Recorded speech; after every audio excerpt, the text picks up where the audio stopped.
Halfway through the storm, he's on his phone, I guess, posting that he's out of water. He has no power. He has his 2 daughters with him. He has no food. What should he do? Oh, Lordy. Where should he go? I mean, and after the storm, he had no power. He had no food. He had no water. Mm-hmm. And he was out looking for a hotel or something to stay at. And it's like, it's not going to happen. No. Well, that we found that because, normally we have always evacuated. Like last year when Matthew came through, we did leave the barrier island and went into Orlando. And of course, we were very blessed that it decided to kind of bounce a little further east and didn't impact the Brevard County area as much as we had anticipated. Didn't really want it to, but we were very blessed. But I know that we've always evacuated. So this was really new for me to stay through this storm. And I thought... Shame on you. Yeah, I know. Well, there was nowhere to go. There really was nowhere to go by the time we decided to on Saturday. Yeah, that's true. Because we watched a lot. We knew you were leaving. We knew so many other friends were evacuating. There were so many individuals I followed on the path on Facebook that kind of followed their journey. They went kind of in the direction you did. And then when they stopped in Georgia, they realized, it's coming here. So then they started going further north. Then they went east when they realized it was going to kind of go, northwest up into the state of Georgia and over into Alabama and all that. But they never stopped. They just kept on driving. And it was I know one of my Facebook friends ended up taking her whole family up to New Jersey. I mean, they just... Well, a lot of the people had to because there were no accommodations. Yeah. And the fuel... you could watch it, the ripple effect through the states. I mean, as the evacuation mass moved north, Georgia started running out of fuel. South Carolina started running out of fuel. Plus, those people were all being evacuated. Mm-hmm.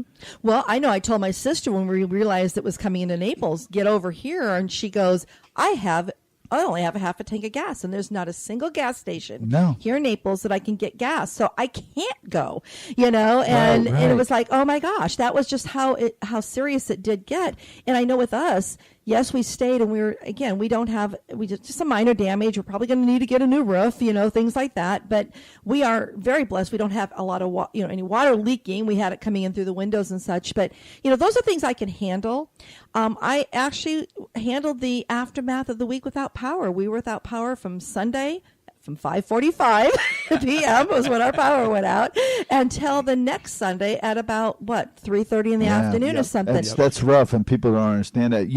One of the things that people are missing on this is that if this was 2004, this was a massive storm. This affected the entire state. Yeah. And if this was 2004, and we have another one coming up. There still is gas shortages. There still are power issues. If you've been to the stores, you'll realize that there's still not a lot of stuff in the stores. Exactly. Our shelves are still bare. If you've been to Home Depot, there is nothing left to fix anything. I was there last night, and forget about nails, forget about anything, because it just doesn't exist. And people are just kind of like going about their normal everyday life. and that's good, but you need to really prepare. Well, and we thought we were pretty prepared. I mean, I still have lots of water. We had plenty of water. We had plenty of wine, lots of beer, as everybody else does. and a lot of, comfort food. In fact, the night before the storm, I had to make a run over to the mainland because we had no chocolate. And that was just really, I can't get through tomorrow without chocolate. All this dieting, right, folks. all this dieting that we've been doing and releasing weight just kind of went out the door this last week, I don't even want to get on the scale. But what really was the most stressful part for everyone, because I kind of put a post out there to a lot of my friends on social media about, what was your biggest challenge? What really impacted you both professionally and personally? And I would say a lot of people really were frustrated, a number of things. One, there was no ice to be found. And those of us, we were all without power. Where was FEMA? FEMA's always been there with ice. Yeah. There was no ice. I couldn't find FEMA. No ice. 2 days for us. We had one big bag, 20-pound bag in our freezer, and we were trying to keep the freezer cold, and and we'll have the two coolers, and so we went for 2 days without ice. So we threw a lot of food away that I didn't want to take a chance and in eating because it had completely thawed out and was not under, refrigeration for a couple days. But even towards the end of the week, every day we would go on a journey to find ice and air conditioning. Let me share something with what you said about your food. Mm-hmm. As soon as your food, and a lot of people don't realize this, but as soon as your food starts thawing out, you can go and you can cook that food. And if you cook it properly, it'll last a couple of days for you. And you can eat it, but you have to be able to cook it. And during the storm you can't, but we had our grill. We had a couple, our gas tanks and such for that. But the fact of the matter is, I had a whole turkey. Where the heck was I going to store that turkey after I cooked it? Because I didn't have ice. Right, right. So, well, as long as it's frozen, it acts as ice. It did for the first couple of days. That was my biggest, and of course we froze water bottles and gallon jugs and things like that. So we did prepare. But we were talking a little bit before the show today with you, Jeff, about preparation. Preparation's good, but what's the biggest thing we need to be able to do? Something that I learned a long time ago. Back when I went through David and Frederick in the islands, is that you have to be able to adapt. Yes. Because if you can't adapt, you're not going to survive. Mm-hmm. And you can see it in our state right now. The Keys, I'm not sure if it was the mayor of Key West or one of them came out and said, you're on your own. Because there's nobody coming. Mm-hmm. And if you want to come back, you got to live on your own. Mm-hmm. Now, think about that. That's modern day where we have all this technology, all this stuff going on, and the people that are supposed to be helping you are saying, you are on your own. Right. Now, that means you're on your own for your own water, your own power, your own food, your own well-being. How many people in this state do you think are prepared for that? I'd say very few. Less than a handful. Yeah. And so if it's less than a handful, what frightens me about this whole thing is one, that after the storm we haven't seen the governor. I don't know what happened to him. Yeah. But don't even go there. But people do desperate things in desperate times, and they do things to survive. And if they don't have food and they don't have water, they're going to find it or they're going to take it. Now, this wasn't as bad as that, but it could have easily been as bad as that. Well, and unfortunately, there was. Now, of course, we lost all communications when our power went out. Oh, it's not just communications. But think about this.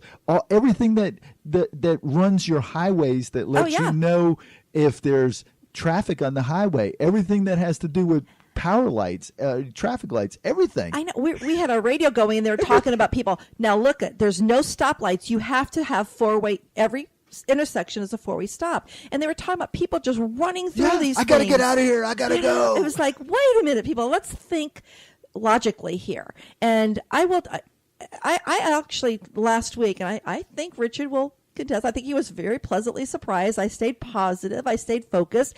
I actually was in a survival mode last week, knowing that, we were going to get the positive. We would get through this, but I wanted to help anybody I could, but I really didn't know how to help anybody. And I will say there were so many of our friends and associates that reached out to us when they realized we had no power. You can come stay here. And one of our friends who rents out short-term apartments by the weekend had one come vacant, and she says, you guys have it. And then we got the power, but everybody was really out there helping people. And there was and I want to share a little bit more about being prepared. Okay. Mm-hmm. So when we lived in the islands, those storms came through. There literally was no power. Where we were at, we had our own generator for power. And it took them 2 weeks because the water encroached on this, and they had to rebuild part of this generator, this power plant. And we were without for 2 weeks. Now, a lot of people say, I'm prepared. I have rice. I have beans. I have this. I have that. But you hit on it. If you can't cook it, what good is it?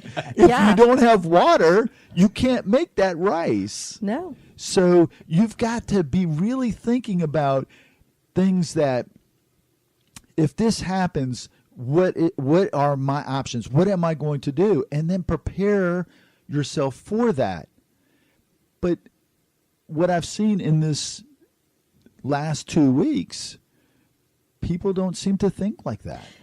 No, and I'd like to say to them, like right now, look at what the islands are going through again. I mean, they're being battered second time. They are being hammered. And I feel my heart is breaking for them, because I know that we as Americans would not be able to adapt to that.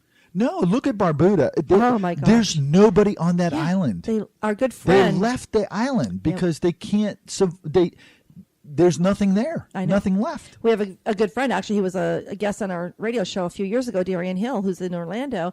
His mom is there and family is there, was there on Barbuda. And I think did they take him They took him to another island. Yeah. Because there's nothing that they can do on that island right now. Well, that island is also in the path of Maria, so whether they've already been hit or not. So, I mean, how?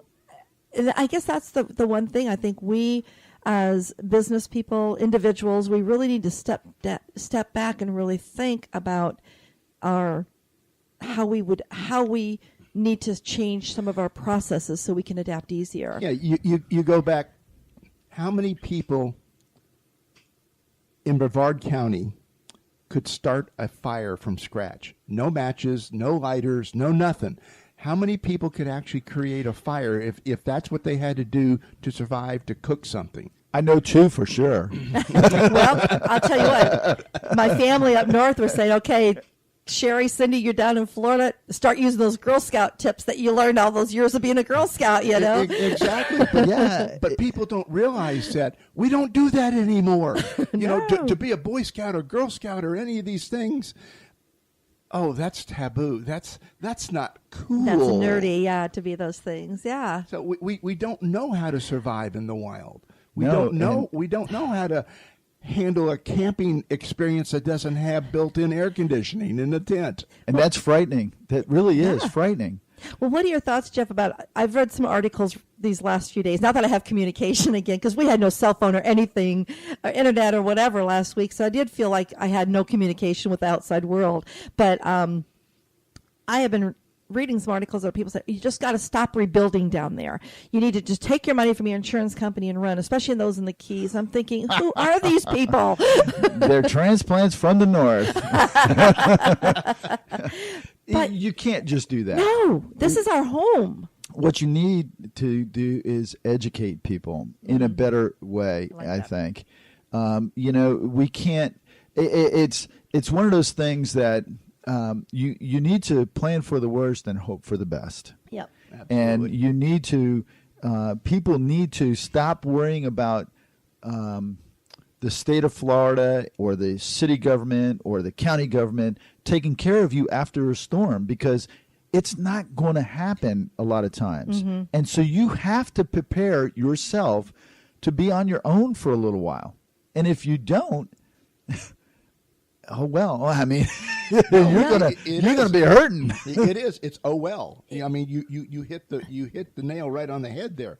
If you didn't do it, you have nobody to blame but yourself. I know. I mean, I told every time there's a hurricane threat, and we do. I mean, some of the lessons I learned even through this one was that actually I still had all my papers and such still in a plastic container or plastic bag from Matthew. We evacuated. All I had to do is get my new insurance policy in there.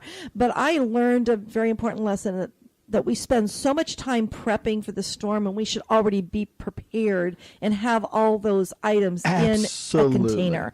And we got lax here in our county because 2004 was when we had kind of a trio. We had Charlie come across from the west over, and then we had the Gene and Francis that came in through our coast. And then Matthew last year, and we kind of, all that, remember the hype that we thought, we were getting kind of, told by our governor, start preparing, this is going to be bad, serious. We have people on news telling us if you don't leave, you're going to die. And it got scary, and then we didn't get anything really. Yeah, in Florida. Irma got mad though at her brother and decided to take it out on her. Yeah, you got that right. But can I say something about the prep stuff? Please. So